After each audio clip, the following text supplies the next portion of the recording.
ನಮಸ್ಕಾರ ಸ್ನೇಹಿತರೆ, ನನ್ನ ಮತ್ತೊಂದು ಕರೆಂಟ್ ಅಫೇರ್ಸ್ಗೆ ತಮ್ಮೆಲ್ಲರಿಗೂ ಸ್ವಾಗತ. ಏನು ಸ್ಪರ್ಧಾ ಅರಿವು ಮ್ಯಾಗ್ಝಿನ್ನಲ್ಲಿ ಕೊಟ್ಟಿರ್ತಕ್ಕಂಥ ಎಲ್ಲ ಟಾಪಿಕ್ಗಳ ಬಗ್ಗೆ ನಿಮಗೆ ಪಾರ್ಟ್ ವೈಸು ಕ್ಲಾಸ್ ಮಾಡೋಣ ಅಂದ್ಕೊಂಡಿದ್ದೀನಿ. ಇದು ಮೊದಲನೇ ಕ್ಲಾಸ್ ಆಗಿರ್ತದೆ. ನನ್ನ ಕ್ಲಾಸು ನಿಮ್ಗೆ ಇಷ್ಟ ಆಯಿತು ಅಂದರೆ ನನ್ನ ಚಾನಲ್ನ ಸಬ್ಸ್ಕ್ರೈಬ್ ಮಾಡಿ, ಶೇರ್ ಮಾಡಿ, ಹಾಗೂ ನಿಮ್ಮ ಫ್ರೆಂಡ್ಸ್ಗೂ ತಿಳಿಸಿ. ಹಾಗಾದರೆ ಮೊದಲನೇ ಕ್ವಶನ್ ಏನಪ್ಪ ಅಂದರೆ, ಭಾರತದಲ್ಲಿ ಕಂಡುಬರುವ ಡುಗಾಂಗ್ ಸಸ್ತನಿಗೆ ಸಂಬಂಧಿಸಿದ ಕೆಳಗಿನ ಹೇಳಿಕೆಗಳಲ್ಲಿ ಯಾವ ಹೇಳಿಕೆಗಳು ಸರಿಯಾಗಿದೆ ಅಂತ ಕ್ವಶನ್ ಇದೆ. ಇದೇ ನೋಡಿ, ಇಲ್ಲಿ ಆರ್ತಾ ಆಯ್ತಲ್ಲ, ಒಂದೊಂದು ಒಳಗಡೆ ಮೀನಿದ್ದಂಗೆ ಐತೆ ನೋಡಿ, ಇದೊಂಥರ ಅದ್ರ ಬಗ್ಗೆ ಒಂದು ಕ್ವಶನ್. ಇದು 2015 UPSC ಕ್ವಶನ್ ಆಗಿದೆ ಆಲ್ರೆಡಿ, ಮತ್ತು ಈಗ ಟ್ರೆಂಡಿಂಗಲ್ಲಿದೆ. ಮುಂದಕ್ಕೆ ನೋಡೋಣ ಏನೇನು ಟ್ರೆಂಡಿಂಗಲ್ಲಿದೆ ಅಂತೇಳಿ. ಇದು ಟ್ರೆಂಡಿಂಗಲ್ಲಿರೋ ಕ್ವಶನ್, ಹಂಗಾಗಿ ಈ ಕ್ವಶನ್ನು ಅವರು ಮ್ಯಾಗ್ಝಿನಲ್ಲಿ ಹಾಕಿದರೆ ಅದು ನಾನು ಏನು ಎಕ್ಸಾಮ್ ಇದೆ, ಟೆಕ್ಸ್ಟ್ ಬುಕ್ಕು, ದೃಷ್ಟಿ IAS ಇದರೊಳಗೆ ಯಾವ್ಯಾವ ಕ್ವಶನ್ಗಳು ಬಂದಿದೆ ಅವನ್ನೆಲ್ಲ ಆರಿಸ್ಕೊಂಡು ಯಾವ್ಯಾವ ಇಂಪಾರ್ಟೆಂಟವ ಅದನ್ನೆಲ್ಲ ಹಾಕಿದ್ದೀನಿ ನೋಡಿ. ಆಯಿತು, ಹೇಳಿಕೆಗಳು ನೋಡೋಣ. ಇದು ಸಸ್ಯಾಹಾರಿ ಸಮುದ್ರ ಪ್ರಾಣಿಯಾಗಿದೆ ನೋಡಿ, ಇದು ಇಂಪಾರ್ಟೆಂಟು. ಸಸ್ಯಾಹಾರಿ ಸಮುದ್ರ ಪ್ರಾಣಿಯಾಗಿದೆ. ಇದು ಭಾರತದ ಇಡೀ ಕರಾವಳಿ ಉದ್ದಕ್ಕೂ ಕಂಡುಬರ್ತದಂತೆ. ಇದು ಭಾರತದ ಇಡೀ ಕರಾವಳಿ ಉದ್ದಕ್ಕೂ ಕಂಡುಬರ್ತದಂತೆ. ವನ್ಯಜೀವಿ ಸಂರಕ್ಷಣಾ ಕಾಯ್ದೆ 1972 ಅನುಸೂಚಿ 1ರ ಅಡಿಯಲ್ಲಿ ಇದಕ್ಕೆ ಕಾನೂನು ರಕ್ಷಣೆಯನ್ನು ನೀಡಲಾಗಿದೆ. ಹಾಗಾದರೆ ಎಷ್ಟು ಹೇಳಿಕೆಗಳು ಸರಿಯಾಗಿವೆ ಅಂದರೆ 1 ಮತ್ತು 2 ಹೇಳಿಕೆ, 2 ಮಾತ್ರ, 1 ಮತ್ತು 3 ಮಾತ್ರ ಅಂತ ಹೇಳಿ ಆಪ್ಷನ್ ಕೊಟ್ಟಿದ್ದಾರೆ. ಇದರಲ್ಲಿ ಸರಿಯಾಗಿರ್ತಕ್ಕಂಥ ಆನ್ಸರು 1 ಮತ್ತು 3 ಕರೆಕ್ಟಾಗಿದ್ದಾವೆ. ಇದು ಇಡೀ ಭಾರತದ ಕರಾವಳಿ ಉದ್ದಕ್ಕೂ ಕಂಡುಬರುವುದಿಲ್ಲ. ಇದು ಇಡೀ ಭಾರತದ ಕರಾವಳಿ ಉದ್ದಕ್ಕೂ ಕಂಡುಬರುವುದಿಲ್ಲ. ಎಲ್ಲೆಲ್ಲಿ ಕಂಡುಬರುತ್ತಪ್ಪ ಹಾಗಾದರೆ? ಎಲ್ಲೆಲ್ಲಿ ಕಂಡುಬರುತ್ತೆ ಅಂದರೆ, ಇದು ಗಾಲ್ಫ್ ಆಫ್ ಮನ್ನಾರಲ್ಲಿದೆ, ಪಾಕ್ ಕೊಲ್ಲಿಯಲ್ಲಿ ಕಂಡುಬರುತ್ತೆ, ಗಾಲ್ಫ್ ಆಫ್ ಕಚ್ ಹಾಗೂ ಅಂಡಮಾನ್ ನಿಕೋಬಾರ್ ದ್ವೀಪಗಳಲ್ಲಿ ಮಾತ್ರ ಇದೇನು ಡುಗಾಂಗ್ ಸಸ್ತನಿ ಇದೆ ಕಂಡುಬರ್ತದಂತೆ. ಹಾಗಾದರೆ ಎರಡನೇ ಕ್ವಶನ್ ಏನಪ್ಪ ಇದೆ ಅಂದರೆ, ಎರಡನೇ ಕ್ವಶನು ಡುಗಾಂಗ್ ಎಂಬ ಸಮುದ್ರ ಪ್ರಾಣಿ ಕುರಿತು ಹೇಳಿಕೆಯನ್ನು ಪರಿಗಣಿಸಿ ಅಂತ ಒಂದಿದೆ. ಡುಗಾಂಗ್ ಪ್ರಾಣಿ ನೋಡಿದ್ರಲ್ಲ ಆಲ್ರೆಡಿ ಹೆಂಗಿದೆ ಅಂತೇಳಿ. ಇದು ಮನ್ನಾರ್ ಕೊಳ್ಳಿ ಅಲ್ಲ, ಇದು ಕೊಲ್ಲಿ, ಪಾಕ್ ಕೊಲ್ಲಿ ಆಗಬೇಕಿದು, ಇದು ಪಾಕ್ ಕೊಲ್ಲಿ ಮತ್ತು ಅಂಡಮಾನ್ ನಿಕೋಬಾರ್ ದ್ವೀಪಗಳ ನೀರಿನಲ್ಲಿ ಕಂಡುಬರುತ್ತೆ. ಅದೇ ಹೇಳದ್ನಲ್ಲ ಎಲ್ಲೆಲ್ಲಿ ಕಂಡುಬರುತ್ತೆ. ಇದು ಅಲ್ಲಿ ಕರಾವಳಿ ಉದ್ದಕ್ಕೂ ಕಂಡುಬರುತ್ತೆ ಅಂತೇಳಿ, ಕರಾವಳಿ ಉದ್ದಕ್ಕೂ ಕಂಡುಬರೋಲ್ಲ, ಕೆಲವೊಂದು ಪ್ರದೇಶಗಳಲ್ಲಿ ಮಾತ್ರ ಕಂಡುಬರುತ್ತೆ. ಅದರ ಮನ್ನಾರ್ ಕೊಳ್ಳಿ ಅಲ್ಲ, ಅದು ಕೊಲ್ಲಿ, ಪಾಕ್ ಕೊಲ್ಲಿ ಮತ್ತು ಅಂಡಮಾನ್ ನಿಕೋಬಾರ್ ದ್ವೀಪಗಳಲ್ಲಿ ಕಂಡುಬರುತ್ತೆ. ಮೇ 28ರಂದು ವಿಶ್ವ ಡುಗಾಂಗ್ ದಿನವನ್ನು ಆಚರಿಸುತ್ತಾರೆ. ಭಾರತೀಯ ನೀರಿನಲ್ಲಿ ಕಂಡುಬರುವ ಏಕೈಕ ಸಸ್ಯಾಹಾರಿ ಸಮುದ್ರ ಸಸ್ತನಿಯಾಗಿದೆ. ನೋಡ್ಕೊಳ್ಳಿ, ಸ್ಪೆಲ್ಲಿಂಗ್ ಮಿಸ್ಟೇಕು, ಅದು ವಾಯ್ಸ್ ರೆಕಾರ್ಡ್ ಹೇಳ್ತೀವಲ್ಲ, ಹಾಕಿರ್ತೀನಿ. ಆಮೇಲೆ ಹೋದಾದ್ಮೇಲೆ ಅದಕ್ಕೆ ಆಟೋಮೆಟಿಕಾಗಿ ತಗೊಂಡಿರ್ತದೆ. ಬೇಜಾರಾಗ್ಬಿಡಿ ಸ್ಪೆಲ್ಲಿಂಗ್ ಮಿಸ್ಟೇಕ್ ಆದರೆ. ನಂದು ಒಂದು ಹೊಸ ಪ್ರಯತ್ನ, ಹೋಗ್ತಾ ಸರಿ ಮಾಡ್ಕೊತೀನಿ. ಆಯಿತು, ಮುಂದುವರ್ಸೋಣ.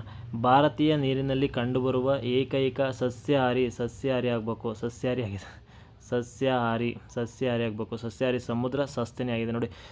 ಭಾರತೀಯ ನೀರಿನಲ್ಲಿ ಕಂಡುಬರುವ ಏಕೈಕ ಸಸ್ಯಾಹಾರಿ ಸಮುದ್ರ ಸಸ್ತನಿಯಾಗಿದೆ. ಹೆಂಗೆ ಬೇಕಾದ್ರೂ ಕ್ವಶನ್ ಕೇಳ್ಬೋದು. ಇದರ ಮೂರು ಆನ್ಸರ್ ಇದೆ, 3 ಕ್ವಶನ್ ಮಾಡ್ಬೋದು.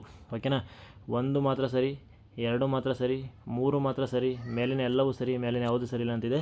ಇಲ್ಲಿ ಆನ್ಸರ್ ಬಂದು ಮೇಲಿನ ಎಲ್ಲವೂ ಕೂಡ ಕರೆಕ್ಟಾಗಿದ್ದಾವೆ. ಆದರೆ 3ನೇ ಕ್ವಶನ್ ಡುಗಾಂಗ್, ಇದು 2021ರಲ್ಲಿ ಇದರಲ್ಲಿ ಮಹಾರಾಷ್ಟ್ರ ಪೊಲೀಸ್ ಸಬ್ ಇನ್ಸ್ಪೆಕ್ಟರಲ್ಲಿ ಕ್ವಶನ್ ಆಗಿದೆ. ಡುಗಾಂಗ್ ಎಂದರೆ ಏನು ಅಂತ ಕೇಳಿದ್ದೇನೆ. ಅದರಲ್ಲಿ ಮೀನು ಅಂತ ಕೊಟ್ಟಿದ್ದೇನೆ, ಸ್ಕ್ವಾಯ್ಡ್ ಅಂತ ಇದೆ ಅದನ್ನು ಕೊಟ್ಟಿದ್ದೇನೆ, ಸಮುದ್ರದ ಹಸು, ಸಮುದ್ರದ ಕುರಿ. ಯಾವ್ದು ಆನ್ಸರ್ ಅಂದರೆ ಇದೊಂದು ಸಮುದ್ರದ ಹಸು ಆಗಿರ್ತದೆ. ಇದು ಅದೇ 2021 ಮಹಾರಾಷ್ಟ್ರ ಎಕ್ಸಾಮಲ್ಲಿ SI ಎಕ್ಸಾಮಲ್ಲಿ ಆಗಿರುತ್ತೆ ಕ್ವಶನು. ಹಾಗಾದರೆ ಕೆಲವೊಂದು ವಿಶೇಷಗಳು ಏನು, ಇದ್ರ ವಿಶೇಷತೆ ಏನಪ್ಪ ಅಂದರೆ, ಡುಗಾಂಗ್ ಸಿರೇನಿಯ ಕುಟುಂಬ ವರ್ಗಕ್ಕೆ ಸೇರಿದ ಮನಾಟಿಸ್ ಎಂಬ ಸಮುದ್ರ ಪ್ರಾಣಿಗಳನ್ನು ಹೋಲುತ್ತದೆ. ಇವುಗಳ ಜೀವಿತ ಅವಧಿಯು ಸುಮಾರು 60ರಿಂದ 70 ವರ್ಷಗಳಾಗಿವೆ. ಇದರ ಜೀವಿತಾವಧಿಯು 60ರಿಂದ 70 ವರ್ಷಗಳಾಗಿವೆ. ಅಳಿವಿನಂಚಿನಲ್ಲಿರುವ ಪ್ರಭೇದವಾಗಿದ್ದು IUCN ಕೆಂಪು ಪಟ್ಟಿಯಲ್ಲಿ ದುರ್ಬಲ ವರ್ಗದ ಪಟ್ಟಿಯಲ್ಲಿ ಸೇರಿಸಲಾಗಿದೆ. ಇದನ್ನು ದುರ್ಬಲ ವರ್ಗದ ಪಟ್ಟಿಯಲ್ಲಿ ಸೇರ್ಪಡೆ ಮಾಡಲಿದೆ. ಈ ಸಸ್ತನಿಗಳು ಹೆಚ್ಚಿನ ಪ್ರಮಾಣದಲ್ಲಿ ಎಲ್ಲಿ ಕಂಡುಬರುತ್ತವೆ ಅಂದರೆ ಆಸ್ಟ್ರೇಲಿಯಾದಲ್ಲಿ ಕಂಡುಬರ್ತವೆ. ನೋಡಿ, ಈ ಥರ ಮಾಹಿತಿ ಎಲ್ಲೂ ಸಿಗಲ್ಲ, ಯಾವ ಬುಕ್ಕಲ್ಲೂ ಸಿಗಲ್ಲ, ಯಾವ ಪೇಪರಲ್ಲೂ ಸಿಗಲ್ಲ. ಅಲ್ಲಿ ಸರ್ಚ್ ಮಾಡಿ ಹಾಕಿರ್ತೀನಿ. ಇಷ್ಟ ಆಯಿತು ಅಂದರೆ ಲೈಕ್ ಕೊಡಿ, ಹಾಗೆ ಶೇರ್ ಮಾಡಿ, ಸಬ್ಸ್ಕ್ರೈಬ್ ಮಾಡಿ. ಓಕೆ, ಹೆಚ್ಚಿನ ಸಸ್ತನಿಗಳು ಎಲ್ಲಿ ಕಂಡುಬರ್ತವೆ ಅಂದರೆ ಆಸ್ಟ್ರೇಲಿಯಾದಲ್ಲಿ ಕಂಡುಬರ್ತವೆ. ಆದರೆ ಭಾರತದ ಮೊದಲ ಡುಗಾಂಗ್ ಮೀಸಲು ಪ್ರದೇಶವನ್ನು ತಮಿಳುನಾಡಿನ ಪಾಕ್ ಕೊಲ್ಲಿಯಲ್ಲಿ ಸ್ಥಾಪಿಸಲಾಗಿದೆ. ಇದು ಇಂಪಾರ್ಟೆಂಟು. ಇದಕ್ಕೋಸ್ಕರನೇ ಇಷ್ಟೆಲ್ಲ ಪೀಠಿಕೆ ಬಂದಿದ್ದು ಇಷ್ಟತಕ. ಇವಾಗ ಏನು ಅಂದರೆ ಇದು ಟ್ರೆಂಡಿಂಗಲ್ಲಿದೆ, ಅದಕ್ಕೆ ಅದರ ಮಾಹಿತಿ ಇಷ್ಟೆಲ್ಲ ಸಿಕ್ಕಿದೆ. ಭಾರತದ ಮೊದಲ ಡುಗಾಂಗ್ ಮೀಸಲು ಪ್ರದೇಶವನ್ನು ತಮಿಳುನಾಡಿನ ಪಾಕ್ ಕೊಲ್ಲಿಯಲ್ಲಿ ಸ್ಥಾಪಿಸಲಾಗಿದೆ. ತಮಿಳುನಾಡಿನಲ್ಲಿ ಸ್ಥಾಪನೆ ಮಾಡಲಾಗಿದೆ.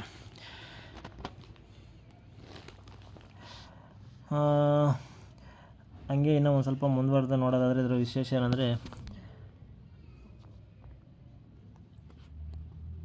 ಎರಡನೇ ಕ್ವಶನ್ ಬಂದು ಎರಡನೇ ಟಾಪಿಕ್ಕು ಅಂದರೆ ಸ್ಪರ್ಧಾ ಅರಿವು ಮ್ಯಾಗ್ನಲ್ಲಿ ಬಂದಿರತಕ್ಕಂಥ ಎರಡನೇ ಟಾಪಿಕ್ ಏನಂದರೆ ಭಾರತದಲ್ಲಿ ಚಹಾ ಮಂಡಲಿಗೆ ಸಂಬಂಧಿಸಿದಂತೆ ಹೇಳಿಕೆಗಳನ್ನು ಪರಿಗಣಿಸಿ ಅಂತ ಒಂದು ಕ್ವಶನ್. ಎರಡನೇ ಟಾಪಿಕ್ ಇದು ಸ್ಪರ್ಧಾ ಅರಿವಿನಲ್ಲಿ ಬಂದತಕ್ಕಂಥ ಎರಡನೇ ಟಾಪಿಕ್ಕು. ಚಹಾ ಮಂಡಳಿಯು ಒಂದು ಶಾಸನಬದ್ಧ ಸಂಸ್ಥೆ ಇದೆ. ಯಾಕೆ ಸ್ಥಾಪನೆ ಆಯಿತು? 1954ರಲ್ಲಿ. ಯಾವಾಗ ಸ್ಥಾಪನೆ ಆಯಿತು ಅಂದರೆ 1954 ಸ್ಥಾಪನೆ ಆಗಿದೆ. ಇದು ವಾಣಿಜ್ಯ ಸಚಿವಾಲಯದ ಅಡಿಯಲ್ಲಿ ನಿಯಂತ್ರಕ ಸಂಸ್ಥೆಯಾಗಿದೆ. ಇದೆ. ಚಹಾ ಮಂಡಳಿಯ ಮುಖ್ಯ ಕಚೇರಿ ಎಲ್ಲಿದೆಪ್ಪ ಅಂದರೆ ಬೆಂಗಳೂರಿನಲ್ಲಿದೆ. ಮಂಡಳಿಯು ಲಂಡನ್, ದುಬೈ, ಮಾಸ್ಕೋದಲ್ಲಿ, ರಷ್ಯಾದ ಮಾಸ್ಕೋದಲ್ಲಿ ವಿದೇಶಿ ಕಚೇರಿಗಳನ್ನು ಹೊಂದಿದೆ ಅಂತ ಇದೆ. ಆದರೆ ತಪ್ಪಾಗಿರೋದು ಎಷ್ಟು ಹೇಳಿಕೆಗಳು ಸರಿಯಾಗಿ ಅಂತ ಕೇಳಿದರೆ 1 ಹೇಳಿಕೆ ಮಾತ್ರ ಸರಿ, 1 ಮತ್ತು 2 ಹೇಳಿಕೆ ಮಾತ್ರ ಸರಿ, 1, 2, 4 ಹೇಳಿಕೆ ಸರಿ, ಮೇಲಿನ ಎಲ್ಲವೂ ಸರಿ. ಇಲ್ಲ, ಆನ್ಸರ್ ಬಂದು 1, 2, 4 ಹೇಳಿಕೆ ಸರಿ. ಇದು ಚಹಾ ಮಂಡಳಿಯ ಮುಖ್ಯ ಕಚೇರಿ ಇರುವುದು ಕೋಲ್ಕತ್ತಾದಲ್ಲಿ, ಬೆಂಗಳೂರಲ್ಲ. ಕೋಲ್ಕತ್ತಾದಲ್ಲಿದೆ. ಬೆಂಗಳೂರಿನಲ್ಲಿರೋದು ಕಾಫಿಯ ಕೇಂದ್ರ ಕಚೇರಿ ಇದೆ. ಚಹಾದ ಸಸ್ಯಶಾಸ್ತ್ರೀಯ ಹೆಸರೇನು? ಇದು GD 2021 ಕ್ವಶನ್. ಅಂದರೆ ಸೈಂಟಿಫಿಕ್ ನೇಮ್ ಏನಂದ್ರಪ್ಪ ಅಂದರೆ ರಿಟಿಕಾಮ್, ಕ್ಯಾಮಾಲಿಯಾ ಸೈನಾಸಿಸ್, ತ್ರಿಬೇಶಿಯಾ, ಮ್ಯಾಂಗಿಫೆರಾ ಇಂಡಿಕಾ. ಇದಕ್ಕೆ ಆನ್ಸರ್ ಬಂದು ಕ್ಯಾಮಾಲಿಯಾ ಸೈನಾಸಿಸ್. ಮುಂದಿನ ಕ್ವಶನ್ ಏನಪ್ಪ ಅಂದರೆ ಭಾರತದಲ್ಲಿ ಚಹಾ ಉತ್ಪಾದನೆಯ ಪ್ರಮುಖ ವಲಯ ಇದು ಯಾವಾಗಪ್ಪ ಅಂದರೆ 2022ರ P U lecturer Maharashtra MP ಪೇಪರಲ್ಲಿ ಬಂದಿರೋ ಕ್ವಶನ್ ಇದು. ಭಾರತದಲ್ಲಿ ಚಹಾ ಉತ್ಪಾದನೆಯ ಪ್ರಮುಖ ವಲಯ ಯಾವುದಂದರೆ 23°C ಉತ್ತರ ಅಕ್ಷಾಂಶದಿಂದ 32°C ಉತ್ತರ ಅಕ್ಷಾಂಶದವರೆಗಿದೆ. 23°C ದಕ್ಷಿಣ ಅಕ್ಷಾಂಶದಿಂದ 32°C ಅಕ್ಷಾಂಶ, 23°C ಪೂರ್ವ ಅಕ್ಷಾಂಶದಿಂದ 32° ದಕ್ಷಿಣ ಅಕ್ಷಾಂಶ, 23°C ಪಶ್ಚಿಮ ಅಕ್ಷಾಂಶದಿಂದ 23° ದಕ್ಷಿಣ ಅಕ್ಷಾಂಶ. ಯಾವ್ದು ಹೇಳ್ರಪ್ಪ ಆನ್ಸರ್? ಎಲ್ಲ ಓದಿರ್ತೀರ ಬುಕ್ಕಲ್ಲಿ. ಎಲ್ಲಿರುತ್ತೆ? ಯಾವ ಬುಕ್ಕಲ್ಲಿದೆ ಇದು ಹೇಳಿ ಆನ್ಸರ್ ನೋಡೋಣ. ಇದಕ್ಕೆ ಆನ್ಸರ್ ಬಂದು ಒಂದೇದು ಅಂದರೆ 23°C ಉತ್ತರ ಅಕ್ಷಾಂಶದಿಂದ 32°C ಉತ್ತರ ಅಕ್ಷಾಂಶ. 2 ಉತ್ತರ ಅಕ್ಷಾಂಶ ನೆನ್ಪಿಟ್ಕೊಳ್ಳಿ, 2 ಉತ್ತರ ಅಕ್ಷಾಂಶ. ಇದು ಆನ್ಸರು. ಎಲ್ಲಿ ನಾವು ಓದಿದ್ವಪ್ಪ 8ರಿಂದ 9 ಎಲ್ಲಿ ಯಾವ ಕ್ಲಾಸ್ ಬುಕ್ಕಲ್ಲೂ ಸಹ ಸಿಗಲ್ಲ ಈ ಥರ ಮಾಹಿತಿ ಅಲ್ಲ. ಒಂದೊಂದು ಒಳಗಡೆ ಒಂದೊಂದು ತಲೆ ಬ್ರೈನು ಸಿಕ್ಕಾಪಟ್ಟೆ ಓಡಿ ಅಂಥ ಕ್ವಶನ್ ತೆಗೆದಾಕ್ಬಿಡ್ತಾರೆ. ಏನಾರ ಮಾಡ್ಕೊಂಡು ಮುಚ್ಕೊಂಡು ಹೋಗಲಿ, ನಾನು ಕ್ವಶನ್ ಕೊಡೋದೇ ಹೆಂಗೆ, ನಿಮ್ಮ ಕೈಯಲ್ಲಿ ತಾಕತ್ತಿದ್ರೆ ಆನ್ಸರ್ ಮಾಡಿ, ಇಲ್ಲ ಬಿಡಿ ಅಂತ ಕ್ವಶನ್ ಬಂದ್ಬಿಡುತ್ತೆ. ನೆಕ್ಸ್ಟ್ ಕ್ವಶನ್, 8ನೇ ಕ್ವಶನ್ ಏನಪ್ಪ ಅಂದರೆ ಭಾರತದಲ್ಲಿ ಚಹಾ ಕೃಷಿಯ ಕುರಿತು ಕೆಳಗಿನ ಹೇಳಿಕೆಗಳನ್ನು ಪರಿಗಣಿಸಿದೆ. ಭಾರತದಲ್ಲಿ ಚಹಾ ಕೃಷಿಯನ್ನು ಕುರಿತು ಕೆಳಗಿನ ಹೇಳಿಕೆಯನ್ನು ಪರಿಗಣಿಸಿದೆ. 13°C ಮತ್ತು 28 ಮತ್ತು 32°C ಒಳಗಿನ ಸುತ್ತುವರೆದ ತಾಪಮಾನವು ಅಂದರೆ ಇಷ್ಟು ಉಷ್ಣಾಂಶ ಇರಬೇಕಂತಿರುತ್ತೆ. 28-30 ಒಳಗಡೆ ಮಧ್ಯೆ ಉಷ್ಣಾಂಶ ಇರಬೇಕು ಚಹಾ ಬೆಳೆಯುವಂಥ ಪ್ರದೇಶದಲ್ಲಿ. ಇದು ಪ್ರಮುಖ ಚಹಾ ಉತ್ಪಾದಿಸುವ ರಾಜ್ಯಗಳಲ್ಲಿ ಅಸ್ಸಾಂ, ಡಾರ್ಜಿಲಿಂಗ್, ಪಶ್ಚಿಮ ಬಂಗಾಳ, ತಮಿಳುನಾಡು, ಕೇರಳ, ಆಂಧ್ರ ಪ್ರದೇಶದಲ್ಲಿ ಬೆಳೆಯುತ್ತಾರೆ ಅಂತ ಒಂದು ಆಪ್ಷನ್ ಇದೆ. ಚಹಾವು ಮಧ್ಯಮ ಬಿಸಿ ಮತ್ತು ಆರ್ದ್ರ ತೇವಾಂಶ ವಾತಾವರಣದಲ್ಲಿ ಬೆಳೆಯುತ್ತವೆ ಅಂತ 3 ಆಪ್ಷನ್ ಇದೆ. ಎಷ್ಟು ಆಪ್ಷನ್ಗಳು ಸರಿಯಾಗಿದೆ ಅಂದರೆ ಎಷ್ಟು ಹೇಳಿಕೆಗಳು ಸರಿಯಾಗಿದೆ ಅಂತೆ? 1 ಹೇಳಿಕೆ ಮಾತ್ರ ಸರಿ, 2 ಹೇಳಿಕೆ ಮಾತ್ರ ಸರಿ, ಎಲ್ಲ ಹೇಳಿಕೆ ಸರಿ, ಯಾವುದೇ ಹೇಳಿಕೆ ಸರಿ ಇಲ್ಲ ಅಂತ ಕ್ವಶನ್ ಇದೆ. ಅದಕ್ಕೆ ಆನ್ಸರ್ ಬಂದು ಎಲ್ಲ ಹೇಳಿಕೆಗಳು ಕೂಡ ಸರಿಯಾಗಿದೆ. 13°C ಇಂದ 28-30 ಒಳಗಡೆ ಮಧ್ಯೆ ಅದರ ತಾಪಮಾನ ಇರಬೇಕು, ಬಿಸಿಲಿನ ತಾಪಮಾನ ಇರಬೇಕು. ಚಹಾದ ಬೆಳವಣಿಗೆ ಅನುಕೂಲವಾಗಿರುತ್ತೆ. ಚಹಾ ಉತ್ಪಾದಿಸುವ ರಾಜ್ಯಗಳಲ್ಲಿ ಅಸ್ಸಾಂ, ಡಾರ್ಜಿಲಿಂಗ್, ಕೇರಳ, ತಮಿಳುನಾಡು, ಆಂಧ್ರ ಪ್ರದೇಶದಲ್ಲೂ ಕೂಡ ಚಹಾವನ್ನು ಬೆಳೆಯುತ್ತೆ ಅಂತ ಮಾಹಿತಿ ಇದೆ, ಅದು ಕರೆಕ್ಟಾಗಿದೆ. ಚಹಾವು ಮಧ್ಯಮ ಬಿಸಿ ಮತ್ತು ಆರ್ದ್ರ ತೇವಾಂಶ ಅಂದರೆ ಬಂದರೆ ಆದ್ರೆ ಒಂದು 2 ಒಂದೇ ಅಷ್ಟು ವಾತಾವರಣದಲ್ಲಿ ಇವುಗಳು ಚಹಾ ಬೆಳವಣಿಗೆ ಕಂಡುಬರುತ್ತದೆ. ಭಾರತದಲ್ಲಿ GI ಸ್ಥಾನಮಾನ ಪಡೆದ ಚಹಾಗಳ ಪಟ್ಟಿ ಯಾವಾಗಪ್ಪ? ಇದು ಕ್ವಶನ್ ಆಗಿದೆ. ಇದು ಯಾವಾಗ ಅಂದರೆ ಯಾವಾಗಲೂ ಒಂದು ಕ್ವಶನ್ ಆಗಿದೆ. ಏನಂತ ಕೇಳಿದಪ್ಪ ಅಂದರೆ ಮಾನ್ಸೂನ್ ಮಲಬಾರ್ ಅರಬಿಕ್ ಕಾಫಿ ಮತ್ತು ಮಾನ್ಸೂನ್ ಮಲಬಾರ್ ರೊಬಸ್ಟಿಕ್ ಕಾಫಿ 2017 ಭೌಗೋಳಿಕ ಸೂಚ್ಯಂಕ ಸ್ಥಾನಮಾನವನ್ನು ಪಡೆದ ಭಾರತೀಯ ಮೊದಲ ಕಾಫಿ ಬೆಳೆಗಳಾಗಿವೆ. ಕೂರ್ಗ, ಚಿಕ್ಕಮಗಳೂರು ಮತ್ತು ಬಾಬಾ ಬುಡನ್ಗಿರಿ ಈ ಎಲ್ಲ ಕಾಫಿಗಳು ಕರ್ನಾಟಕಕ್ಕೆ ಸೇರಿದ್ದು 2017 ಭೌಗೋಳಿಕ ಸೂಚ್ಯಂಕ ಸ್ಥಾನಮಾನ ಮಾನ್ಯತೆ ಪಡೆದಿವೆ. ಅರಕು ಕಣಿವೆ ಅರಬಿಕ್ ಕಾಫಿಯನ್ನು ಕೇವಲ ಆಂಧ್ರ ಪ್ರದೇಶದಲ್ಲಿ ಮಾತ್ರ ಬೆಳೆಯಲಾಗುತ್ತದೆ. ಕೇರಳದ ವೈನಾಡ್ ರೊಬಸ್ಟಾ ಕಾಫಿಗೆ 2017ರಲ್ಲಿ ಭೌಗೋಳಿಕ ಸೂಚ್ಯಂಕ ಸ್ಥಾನಮಾನ ದೊರೆಯುತ್ತೆ ಅಂತ ಕ್ವಶನ್ ಕೇಳಿದ್ದಾರೆ. ಇಲ್ಲಿ ನಾವು ಚಹಾದ ಬಗ್ಗೆ ಮಾತಾಡ್ತಾ ಇದ್ದೀವಿ ಅಲ್ವಾ. ಕಾಫಿ ಬಗ್ಗೆ ಒಂದು ಕ್ವಶನ್ ಇತ್ತು, ಅದನ್ನು ಹಂಗೆ ಓದಿದ್ದೀನಿ. ಈಗ ಇದೇನಪ್ಪ ಅಂದರೆ ಭಾರತದಲ್ಲಿ GI ಸ್ಥಾನಮಾನ ಪಡೆದ ಚಹಾಗಳ ಪಟ್ಟಿ. ಚಹಾಗಳ ಪಟ್ಟಿ ಯಾವ್ಯಾವು ಅಂದರೆ ಡಾರ್ಜಿಲಿಂಗ್ ಚಹಾ ಪಶ್ಚಿಮ ಬಂಗಾಳ, ಇದು ಉತ್ತರಾಖಂಡ ಹಾಕ್ಬಿಟ್ರೆ ಡಾರ್ಜಿಲಿಂಗ್ ಅಂತೇಳಿ, ಡಾರ್ಜಿಲಿಂಗ್ ಚಹಾ ಪಶ್ಚಿಮ ಬಂಗಾಳ. ಕಾಂಗ್ರಾ ಚಹಾ ಹಿಮಾಚಲ ಪ್ರದೇಶ್. ಅಸ್ಸಾಂ ಆರ್ಥೋಡಾಕ್ಸ್ ಚಹಾ ಅಸ್ಸಾಂ. ನೀಲಗಿರಿ ಆರ್ಥೋಡಾಕ್ಸ್ ತಮಿಳ್ನಾಡು. ಸಿಂಗಾಪುರ್ ಚಹಾ ಅರುಣಾಚಲ ಪ್ರದೇಶ. ಇದು ಇಂಪಾರ್ಟೆಂಟ್ ನೋಡಿ, ಇದು ಗೊತ್ತೇ ಇರಲ್ಲ ನಮಗೆ ಪ್ರದೇಶಗಳು. ಸಿಂಗಪುರ್ ಅಂದರೆ ಅರುಣಾಚಲ ಪ್ರದೇಶ. ಆಮೇಲೆ ಪಂಜಾಬ್ ಹಾಕಿರ. ಬೇರಿನಾಗ್ ಚಹಾ ಉತ್ತರಾಖಂಡದಲ್ಲಿ ಕಂಡುಬರ್ತವೆ. ಇಷ್ಟು ಚಹಾಗಳು ಕೂಡ GI ಸ್ಥಾನಮಾನ ಪಡೆದ ಚಹಾಗಳ ಪಟ್ಟಿಯಲ್ಲಿ ಕಂಡುಬರ್ತವೆ. ಹಾಗಾದರೆ ಮುಂದೆ ಏನಪ್ಪ ಅಂದರೆ ಚಹಾಗಳ